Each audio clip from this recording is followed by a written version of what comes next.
Mikey Bishara up top, better known as Young Dingo to any of our super online fans on Ruby Storm, kicking us off with the backside of an MDFC card against Victor Hawkins on Grinding Breach.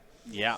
Victor Hawkins of Atlanta, worth noting, a member of Team Spellbomb, along with Luz Arena, who's in our backup match. Both these players playing for top 8. Luna, a part of that testing squad as well, having a great weekend here. All right, so Victor starting off, Shock in a breeding pool, preordained, 1 top, 1 bottom, not bad. Game 1, I feel like you're just drag racing a bit. Yeah, this is definitely a thing where, Victor, I think has, has no spell pierce. Some people play it. Victor is not, we have a Pithing Needle that we can, name the backside of Ral, but we don't really have much that can stop this. Oh, and look at this, Carmen. Mikey kept a 1 lander, but that means we have maybe like a turn 2-ish kill. If we had hit the land. If we hit the land, but now Victor gets a turn to maybe do something. Okay, but Mikey did strike it rich. That means that he is going to have, let's say, a turn 2's worth of mana just here in a second. So Victor really thinking, is there maybe something risky I'm supposed to do here? Yeah, something like Haywire Might going after the treasure is Stone Rain-ish. And it isn't a great play, but what are you supposed to do, right, if you have nothing else? Any port in a storm. Any port against storm. There we go. Hey, I get that one. Yippee. All right, Misty Rainforest into Steam Vents. Hawkins to 15. Kind of signals it might be that Haywire Might you're talking about. Yeah, it could be that. And, the only that's kind of, quote-unquote, the best-ish thing Victor can do when it comes to, messing up the immediate front turn.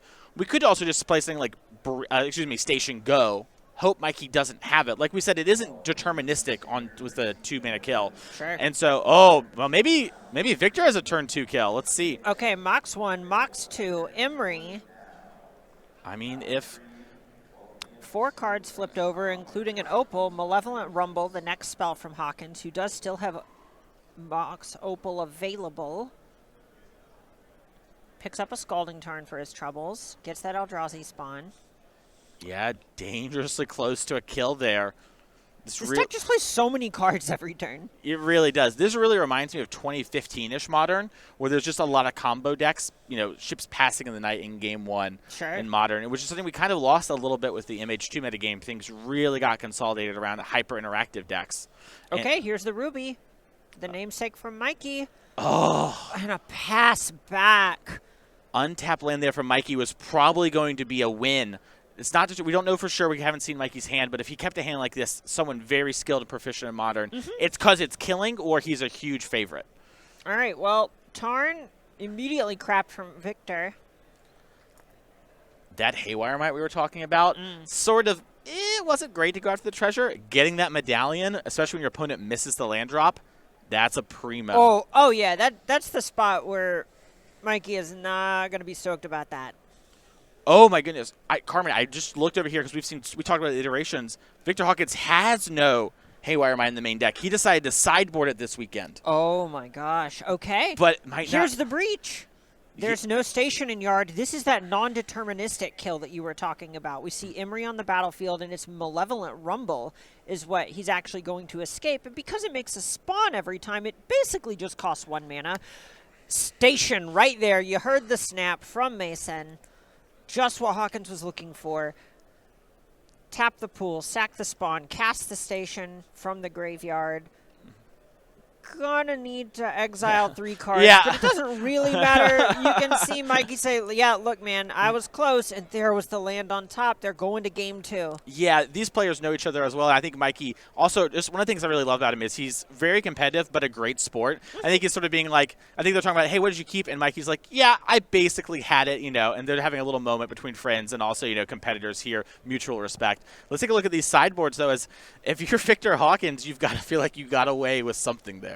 Yeah, that was something where you just needed your opponent to fade the land a couple turns, and that is what he did. And we saw him put himself in a position where he filled his graveyard, he cast a bunch of cantrips, didn't worry too much about playing too reactive a game, and just said, all right, my deck can't really hold things back forever. I should just try and put myself in a position to win. Yeah, and putting himself in a position to win. Let's check out what Mikey has here. So, Orm's Chant. We've seen that come in from the... Naturally. Yeah, I kind of like that one. Carmen, I'm curious what your thoughts are on things like Abrade. I think a braid is a really interesting one here. For the most part, I don't think I really want something like that. I think a braid is mostly something that is great at checking the cards that are going to be hate pieces against you. So I think there's a case to be made for a braid on, say, Soul Guide Lantern or something, if that's a card that you are worried about. But really, because so much of what Ruby Storm is doing is having a non-deterministic kill, the more, let's say, blanks, cards that don't contribute to your combo that you put in your deck, the lower your consistency rate is going to be. So I do think you're playing with fire a bit if you bring in more than 4 or 5 cards. I think that makes a ton of sense to me. I could see the temptation for a braid too, because maybe you pick apart some of the fair gamey stuff. Maybe you're worried that you're going to be behind a bunch of counter spells, but I think you're right there. It seems maybe more like playing to not lose instead of playing to win, and we want to have that consistency in the Storm deck. I completely agree with you, and I think there's something to be said. If you want something like that, you could maybe reach for a copy of Prismatic Ending since it's a bit more mana efficient, but all of these are very targeted. Calling them reactive feels strange because they're setting up a very proactive combo, but reactions to reactions. They're answering very specific questions. Yeah, meanwhile here for Victor Hawkins, we talked about this before, Nature's Claim can blow up the Medallion, doesn't get the RAL though, right? Swan Song, that sort of thing's great, but we have a lot of things where we're hoping to kind of hit the right half of the Storm deck, and that's one of the advantages both these decks bring is sometimes you bring in a card from your sideboard hoping to fight over something, and your opponent draws the wrong one at the wrong time. And this is the type of spot where I also would expect Victor to really have a different plan going first as opposed to going second.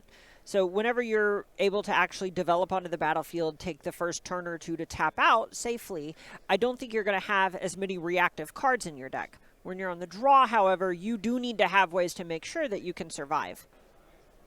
Yep.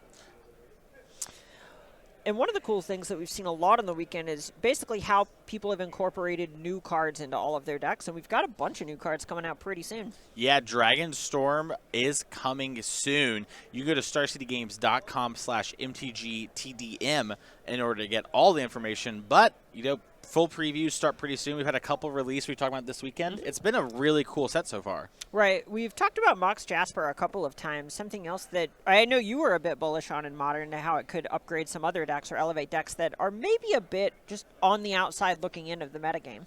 Yeah, we talk. It sounds like a joke every time. The Changeling deck, so close in Modern, getting a Mox for that deck since all your things are dragons. I'm not saying we're talking Underworld Breach here, but I'm saying we could be talking about, Yawgmoth tier, sort of like solid deck in Modern.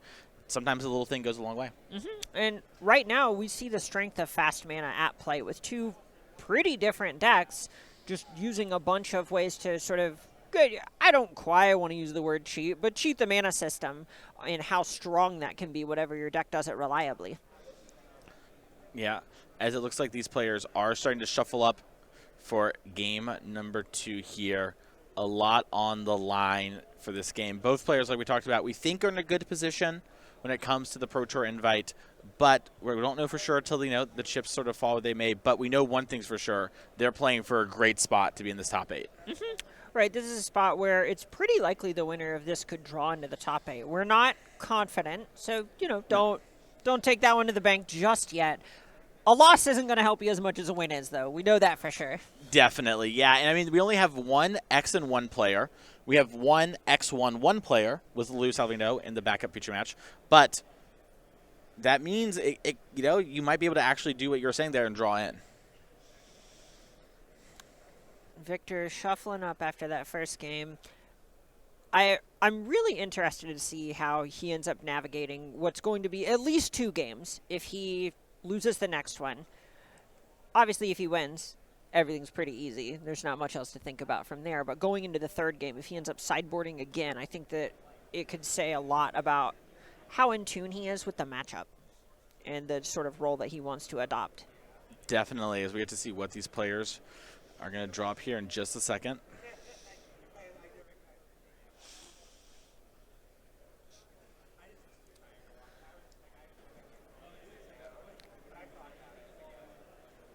Having sat in this sort of spot a couple of times, the stuff going through your head is just, okay, be cool. Be cool. This is just another match. Just one more match. That's all this is. Same as round 1. Yep. Yeah, and like we talked about this a bit before, for a lot of people, the Pro Tour is like I would settle for being, last in, right? You'll be in 32nd-ish place. Right. Friday night, you go, hey, deal with the devil, 32nd. You take it? You take it, yeah. You take it. For a lot of people, you take it. And so you're sort of playing, with house money at this point, right? You're sort of like, okay, I've got the thing that I would love to have gotten. Obviously, we would love to get the top 8 or whatever. Don't get me wrong. Whoa, look at this. Elegant Parlor. It's the first turn. Orum's chanting the bin. Mikey's trying to come out swinging. Mikey's coming out swinging, or Mikey kept 2 one-landers back-to-back, one of the two. And we're going to find out very soon. Okay, well, here's one land from Victor. Fetch with a Misty Rainforest, shocking out a breeding pool. I think I saw a couple Preordains in the opening grip. Yeah, I didn't get quite a good look at it, but I do think Preordain was one of the cards. That's, it's awkward, right? Like, you don't have a ton of things that can super work well when it comes to interacting. A lot of the ones that you do have sort of matter on turn 2. So Preordain, even though it's sort of a fast matchup, this is a great turn to sort of have some time to set up and maybe try to, sneak in your own turn 2 kill or disrupt Mikey's. But you don't always know what you're looking for here, Mm-hmm. And I think I actually saw a few different lands in Victor's hand, so it might be a bit more of a binary, which certainly helps. All right. Mikey picks up a Ruby Medallion off the top. Has the second land. Okay. But passes. We just might have a game on our hands. Yeah, Mikey not wanting to lower the shields maybe on some interaction here is going to just pass the turn instead of developing that Ruby Medallion that a lot of players would maybe do. All right, Victor has a bauble. Looks like he's building his own opt here. I believe there's another fetch land in hand. Put a die on top of his deck, which has me thinking he liked what he saw. Yeah, and Victor does have the Haywire Might in hand. This game, it actually did occur. It's in our deck. And that's really good for Victor if Mikey goes for the Ruby. And this is a good reason for Mikey to hold it, too. Because that means if he hits, say, his third land, because he'll have priority, he can immediately cast a ritual after that and not be quite left out in the cold. Yeah, might be able to do something like play Ruby, cast Ritual, Victor will respond, answer the Ruby, and maybe Mikey has another Ruby, right? Something like that, and then can continue going. It also, leaving the Haywire Might on the table turn over turn, puts Victor in a sort of tempo black hole, which is to say that Victor is priced into holding up the mana to activate this Haywire Might turn over turn over turn, and eking out that mana advantage against a deck as hungry for mana as the Grinding Breach deck is colossal. Yeah. Definitely. And you see here... Little miscommunication. Yeah. It's fine. Well, also, you saw a little smirk there from Mikey as he surveilled away Past in Flames. Yep. And that's got to feel good. It's definitely good. Victor draws from the bauble. Looks like Victor's maybe saying, I might have effects in upkeep. He does know his top card. I don't think he has anything like a chant or like, a Fire Ice to tap a land down, but he's definitely thinking about something. Okay, so he drew the card. It looks like it's Mikey's main phase. Reckless Impulse, the cast, flips over an Artist Talent and a Manamorphose. Yeah, Reckless Impulse and, effects like this, the deck plays a bunch of sort of as its way to trying cards. And I really like this from Mikey here, saying, I'm going to try and set up and power through this Haywire Might. Yes. Yes.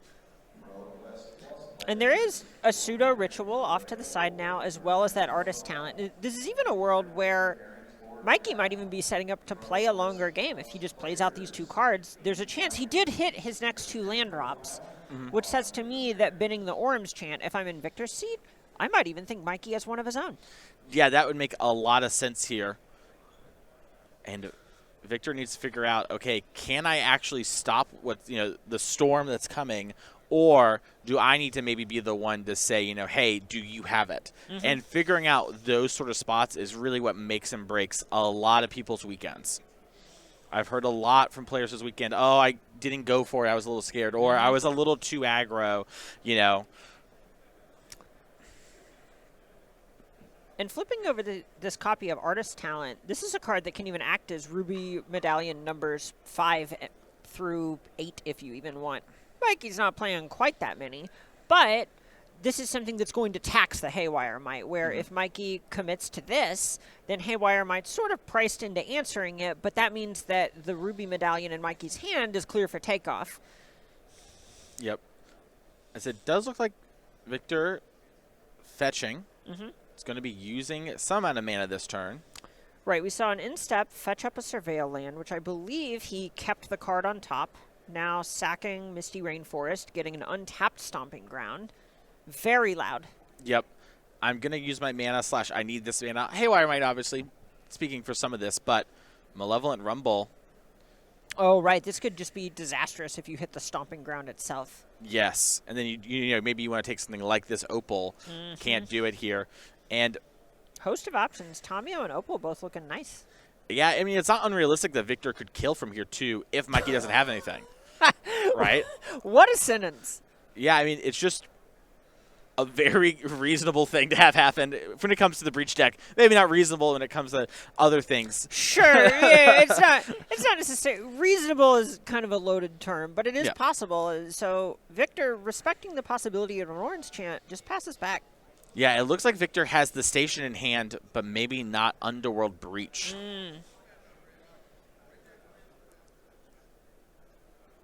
As now, hand down, has to watch as Mikey figures out, okay, if I play this Medallion, I can cast something like Manamorphose and go up 1 mana immediately. I could also, you know, maybe cast a Ritual, go up some more. And, you know, you can respond to the Haywire Mite activation as well. And Ral is something that this Haywire Mite can't get, but a Bolt could maybe. And if Victor Hawkins has the mana for both, and oh my goodness. Okay, here's Bolt on Ral, but Manamorphose can make a couple of mana for Mikey. Yeah, he'll still be 2 here. So we still have to flip the coin. It looks like we take 1 from the Canyon, Sunbaked Canyon, casting Manamorphose. Yeah. Ral bites the dust. Card drawn off Manamorphose. Likely red, going to the pool. Storm count at 3 at the moment. Yeah, very pivotal note that Victor has been fetch shocking a lot, and like you just mentioned, that Bolt does count towards the Storm. Right. So if Mikey has sort of, you know, like I don't have a deterministic-y, right, like I could do a full 30, let's say. Only needs to do 13. That's only, you know, really 9 more spells before Grape Shot. And Past in Flames in Graveyard being flipped off of that Surveil land earlier in the game means that Mikey doesn't actually need that many cards to deal 13 damage. Okay, yeah, look, Manamorphose going for a redraw for Mikey. Yeah. Keeping that red in the pool. Storm count at 4. Mikey drew another Medallion. I was going to say, one thing to note is if Mikey, you know, maybe drew a land there, could maybe play Medallion and start ritualing off. But doesn't have the mana. It's just going to play this Storm Chaser's Talent. Ooh, Excuse yeah. me, Artist Talent coming out of exile off the Reckless Impulse. You know, use it or lose it. I like this, too, because it's a card that threatens to be a Medallion-esque card, and maybe Victor, you know, just gets a little anxious and pops it. Oh, so it looks like we have Underworld Breach. We have the Breach. We have the Grinding Station. Mikey had to tap out for the Artist Talent. We see Mox Opal in Graveyard. Yeah. And that is the hand from Mikey Bishara. Victor Hawkins advances to 12-2 with Grinding Breach. He has been on the outside looking in.